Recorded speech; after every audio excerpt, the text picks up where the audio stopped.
So recently a clip went viral on social media of a young climate activist confronting the press secretary for the President of the United States, Jean-Pierre.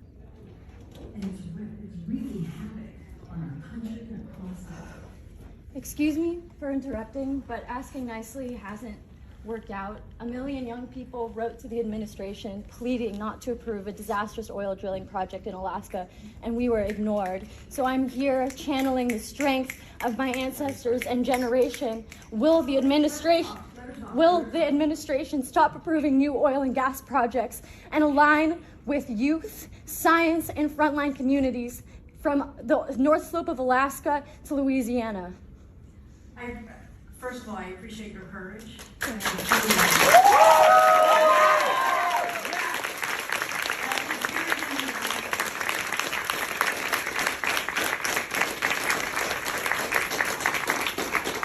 what I'll say to you, and all you have to do, and I know you're speaking about a particular project, and I get that, I understand that.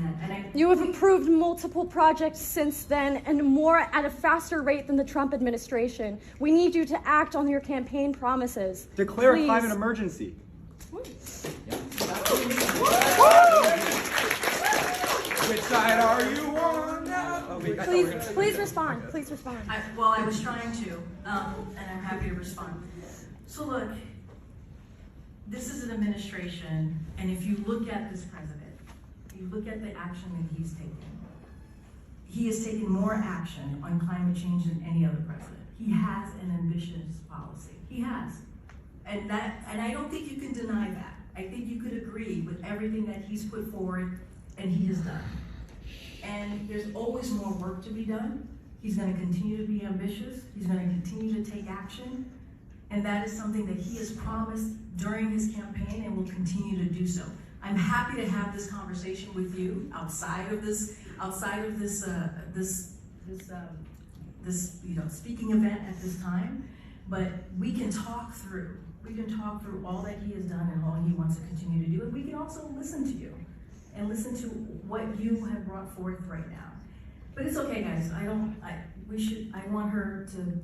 Now, the girl in that video is Elise Joshi. She posted this on Twitter with a tweet where she says, "I mustered up every ounce of courage to interrupt White House Press Secretary Jean-Pierre and urge the Biden administration to stop approving new coal, oil, and gas projects. The climate crisis is here now. POTUS, listen to Gen Z, scientists, and frontline communities." And as of recording this video, you can see that it has 10.7 million impressions, almost 11,000 retweets, over 65,000 likes. So this tweet clearly went viral. You can see media outlets covering the story here. From The Independent, young activist confronts Biden administration over climate policy. From Sky News, young climate activist confronts Biden administration over oil and gas promises in viral video. And just on another note, if you're a climate activist that cares about carbon dioxide increasing in the atmosphere, you want clean energy, and you don't talk about nuclear, nobody should take you seriously. As you can see here, I looked up the term nuclear for Elise Joshi's account on Twitter, and there are no results. She has apparently never talked about nuclear, on Twitter at least, and I tried to look through her TikTok and I found nothing. Now, immediately upon seeing this video, I knew who the person in the video was. So I decided to make a tweet of my own. And you can see the tweet here where I say she's the executive director of Gen Z for Change, which used to be called TikTok for Biden. And they've been to the White House multiple times to meet with Biden and even Barack Obama. Jean-Pierre knows exactly who she is and of course allowed her to speak. And I was not expecting this tweet to catch fire like it did, but as you can see, the tweet I posted got over 4 million views, over 5,000 retweets, and almost 34,000 likes. So people started picking up this tweet, it made its way on the internet, and eventually, the girl in the video, Elise Joshi, responded. As you can see, it was a reply to my quote tweet of her tweet, the original one, and she goes, "Crying laughing emoji. I've never even shaken hands or talked to Biden. Go to my TikTok, I push the administration in nearly every post." Which, by the way, I noticed that there's a community note label here. We'll go read some of that in a second. We'll see if it's any good. But I do want to cover my response to her real quick. So, of course, I quote tweet her and I say, No, you're just sitting next to and chatting casually with Obama and Clinton, getting invited to the White House, and your org that you're the executive director of, Gen Z for Change, is literally partnering with the White House on running propaganda for Ukraine. LOL. So yeah, as you can see, here's her with Barack Obama sitting right next to him. In fact, let's take a look at the video of the interaction she had with Obama. How are you? So nice to see you, Elise. You want to start? Yeah. Come on. What you were saying in the beginning really resonated with me, which is people are turning away from, mainstream news when it comes to like what they're going to pay attention to, which is really interesting. And I mean, whether we like that or not, it is the reality. It's more than just science, but it's about people. And the truth telling comes from what people are experiencing on a day-to-day basis. And while we may lack mainstream media now, what we have now is what mainstream media won't talk about. And even though we don't have, journalists on TikTok, what we have is teachers talking about how they don't have funding for their classrooms right now. We have indigenous creators on the ground trying to, like their water protectors, trying to stop pipelines from being built. And I think that there's an immense opportunity as there is challenges with the polarization that's going on right now, because we're creating this whole new world where now we can prioritize maybe people, and maybe that is the truth telling that actually exists. Like creating movements actually dispels disinformation. Now, I don't know about you, but I listened to that clip multiple times, and for the life of me, I can't really figure out what the coherent substantive thought is there. It seemed like one of those long drawn out statements where you're saying a lot of words but not really saying anything. I mean, watch the clip again if you have to, but let me know down in the comments. Am I crazy, or do you guys also agree that this is very much not really saying anything? Now, of course, we have her picture on the White House grounds with some of her Gen Z for Change people. We have a screen grab from an article from the Washington Post. I'll go to the actual article right here. This is from the Washington Post by Taylor Lorenz, funny enough. And the title is, "The White House is briefing TikTok stars about the war in Ukraine. With millions getting their information about the war from the platform, the administration wants to get its message to top content creators." This week, the administration began working with Gen Z for Change, a nonprofit advocacy group, to help identify top content creators on the platform to orchestrate a briefing aimed at answering questions about the conflict and the United States' role in it. And of course, we have former president and Jeffrey Epstein Lolita Express companion flyer, Bill Clinton. And really here, a picture's worth 1,000 words. I mean, you can see him staring into her eyes. She's staring back at him, probably saying something similar as what she said to Barack Obama. So probably some wordy but non-substantive statement that Bill Clinton was probably nodding along to and wouldn't remember a single word of. And of course, he's holding her hand with both of his hands in a very interesting way while she's talking to him. And listen, I don't want to go too into the Clintons. You know how things get when people start doing that. I don't want to give any impression that I have any information on Bill or Hillary Clinton that could lead to their arrest or prosecution. I would never do that.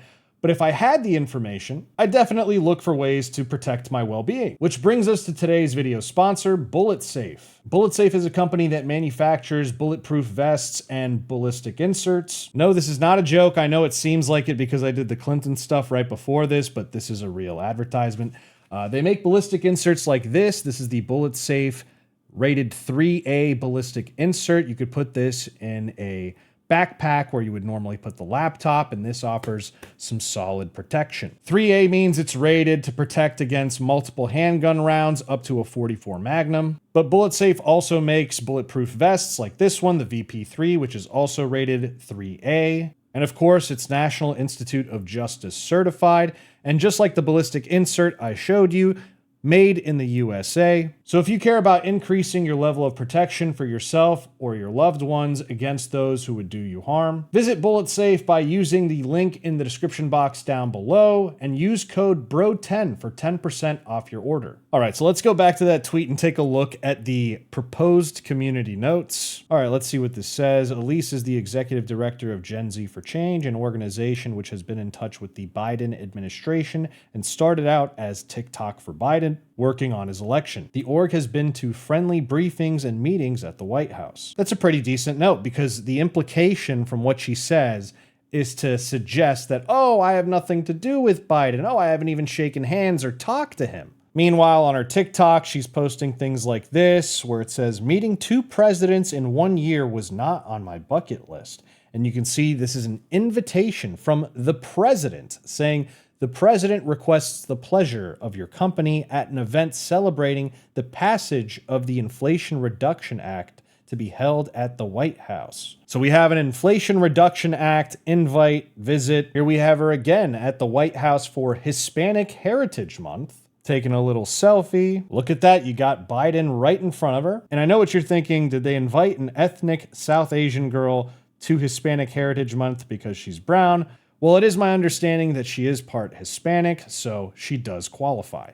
So let's ask the question, was this whole ordeal where she stands up, nervously asks Karine Jean-Pierre a question, was this staged? Now, while many people who were agreeing with my tweet, liking it, reposting it, or replying to it seem to think so, I'm not willing to go that far. What I will say is that I don't think Elise Joshi would be stupid enough or reckless enough to take an action like this without having some level of assurance that she wouldn't be blacklisted or risk her organization from working with the White House in the future. Now, what is some of this circumstantial evidence? Well, of course, you have some of the stuff I shared earlier before. Organization already working with the White House, meeting all these presidents, people in high up places. I mean, you saw when Obama walked up to her, he said, Elise, like, nice to meet you. He basically addressed her by her first name. I don't know if he saw the name placard or something ahead of time, but he seemed to know who she was, at least knew her name. But here's a few other things. This is the personal account of the White House press secretary, Karine Jean-Pierre,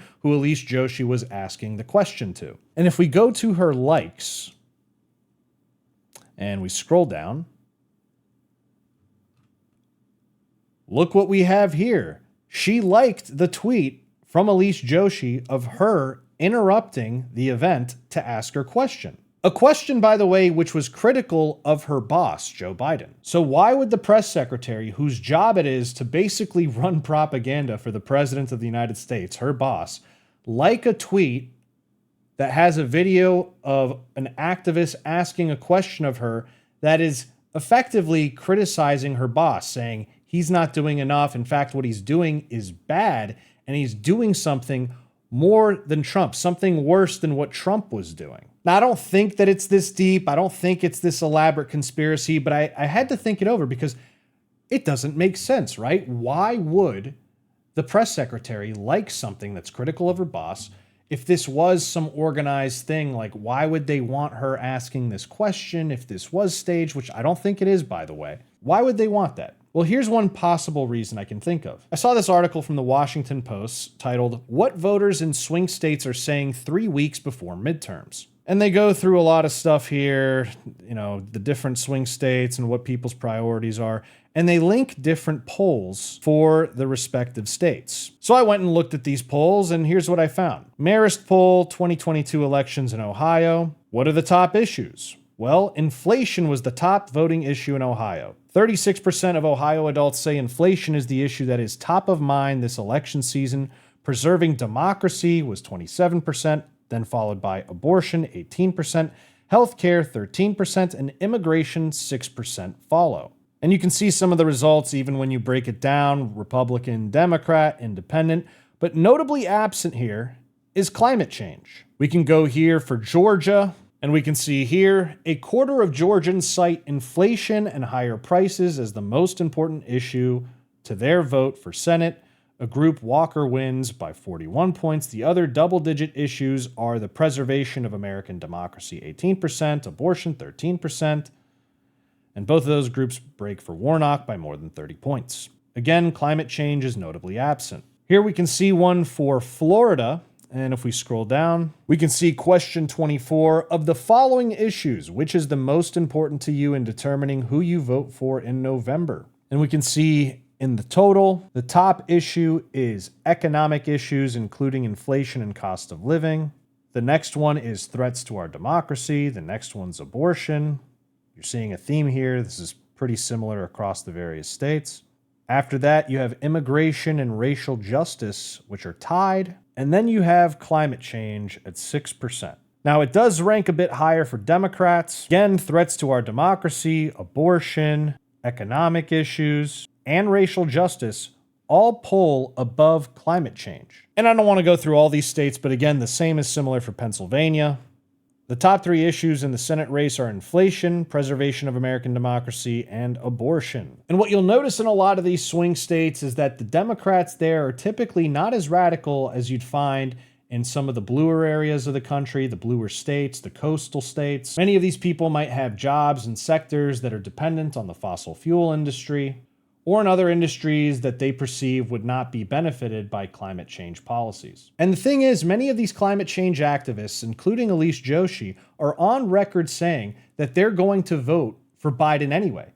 So if the environmentalist side, the climate change people, are going to vote for Biden anyway because the alternative is way worse in their minds, the Republicans not buying into climate change, they're going to pollute more and all that stuff. If they're going to vote for Biden anyway, the people that they need to win over are the ones who might be skeptical of climate change policies that the president could be enacting, that they think are too radical, that could potentially destroy jobs or the economy. If they can get those people on their side and say, hey, I actually, permitted more than Donald Trump or whatever was claimed in that video, if they can make that case to that segment of the voting populace in those swing states, you might be able to win the election. Again, I'm not saying this is the case. I'm just saying this could be a plausible reason for why, if they were to stage something like this, they would. By the way, if you guys don't remember, I did an entire video on this whole TikTok for Biden, Gen Z for Change situation. I'll put the link up here somewhere if you guys want to watch it again. Fun video, did very well. Goes into a lot more detail with what's going on with that Gen Z for Change organization. So if you've seen that previous video, you might notice some retreaded points in this one. I'm definitely not going to go into even 10% of the detail I did with that video. Now, going back to other circumstantial evidence, we have this, where we have Sam Schmier saying some personal news. This is March 27th, 2023. Yesterday, I said a heartfelt farewell to all of my amazing Gen Z for Change colleagues because today I embarked on a new journey as the White House Digital Rapid Response Coordinator. And you see Elise Joshi responding, saying, I just saw this. Hope you're having fun. We miss you. And you can see this is Sam_Schmier. That's the personal account. We can see he's since upgraded to a new account where his bio says White House Digital Rapid Response Coordinator. So clearly Gen Z for Change has one of their own in the White House. And he's working for this lady, Ariana Mushnick, the White House Director of Digital Rapid Response. And look at that. Her first retweet is a Midas Touch account tweet, which we went over Midas Touch in that previous TikTok for Biden video I mentioned, but I decided to look at her resume.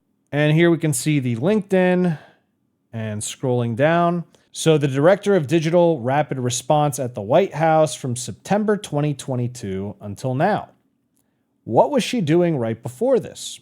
Well, we can see Director of Partnerships over at the Center for American Progress, up until August of 2022. So basically right after this, she went into her role as the Director of Digital Rapid Response. So what's the Center for American Progress? Well, the Center for American Progress is a liberal Washington, D.C. based think tank with strong ties to the Democratic Party establishment, created in 2003 as the left of center alternative to the right-leaning Heritage Foundation. Center for American Progress was founded by John Podesta. Oh boy, we're not going to get into the John Podesta lore today. Former White House Chief of Staff for President Bill Clinton. And, Obama, Hillary Clinton, all that good stuff. And if we go to notable financial supporters of Center for American Progress, include the Sandler Foundation, the JPB Foundation, the Open Society Foundations, and Foundation to Promote Open Society, which is the George Soros organizations. He is the founder of those organizations. I mean, almost every time you have one of these big Democrat orgs, George Soros has his money in there somewhere, somehow. Talked about this, for example, when it comes to Gen Z for Change.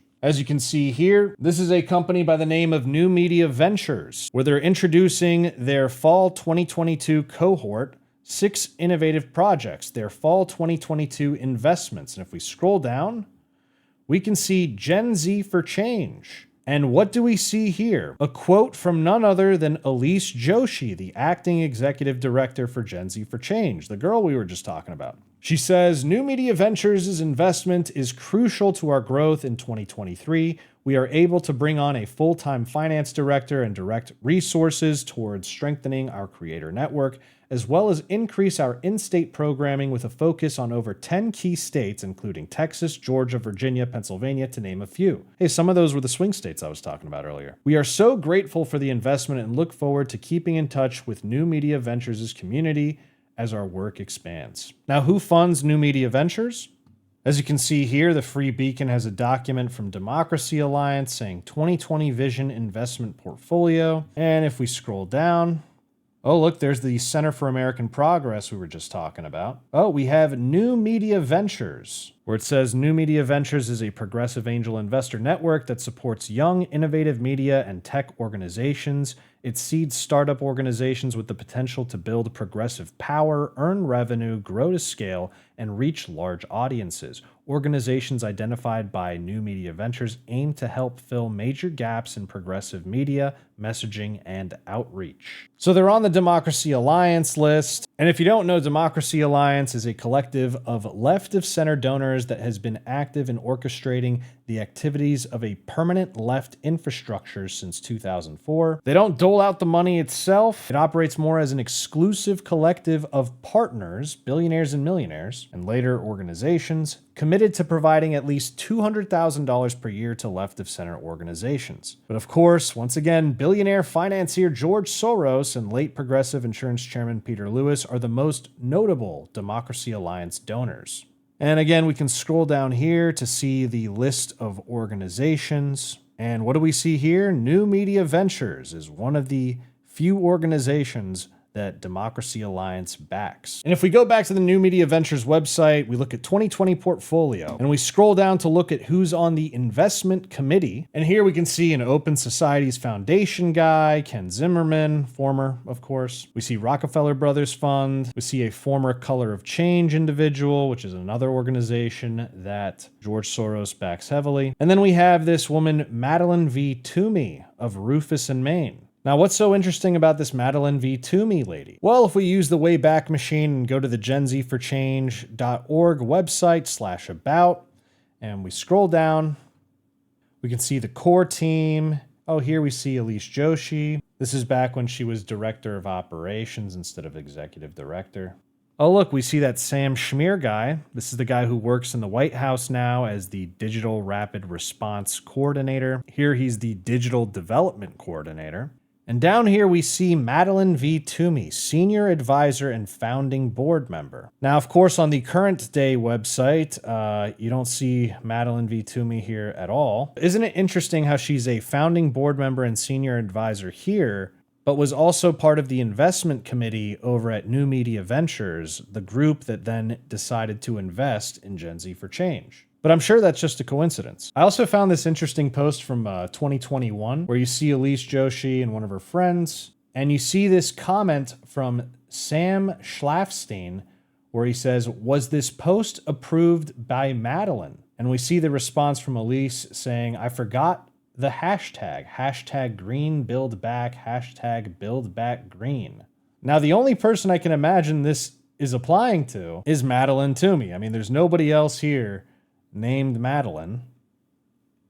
And again, I don't want to get into all the detail like I did with the previous video where I went into, there's an interview with her and she talks about how she basically teaches these influencers how to talk about things. So I imagine some things had to go through approval or something with Madeline. By the way, in case you were wondering, that Sam Schlafstein person is this guy. He's the current Director of Strategy over at Gen Z for Change. Another piece of circumstantial evidence, this event that they were both attending, Karine Jean-Pierre as well as Elise Joshi, is called Leaders of Tomorrow, hosted by Voters of Tomorrow. And you see a bunch of names listed here to speak at the event, and one of them is Olivia Juliana. And if we go to the Gen Z for Change website, in the About section, this is from July 1st, so basically within the last month, We scroll down and we can see Olivia Juliana was the Director of Politics and Government Affairs at Gen Z for Change. Now, if we go to the website today, we can see that has clearly changed. She is no longer on the website. So something clearly happened within the last few days or few weeks where she's left the organization. This is her Twitter account at the moment, and it does appear that she has this new pack called Lose Cruise Pack that she is working with. And here you can see her speaking at the Leaders of Tomorrow event hosted by Voters of Tomorrow. This is the same event that Karine Jean-Pierre was speaking at. So clearly Gen Z for Change is not completely unfamiliar to this organization and its organizers. So what's the point of me making this video? Well, it's kind of the same point as me making the tweet in the first place. People see a video like this, especially young people who go on TikTok and they consume this content and they're like, wow, young people, they're standing up and, any one of us could just go up there and ask Karine Jean-Pierre a question and wow, isn't she so compassionate that she's letting this random young woman who's just passionate about climate change speak her mind. It's important to know the context behind all these things. This is a girl who's been to the White House multiple times. She's met with presidents of the United States multiple times.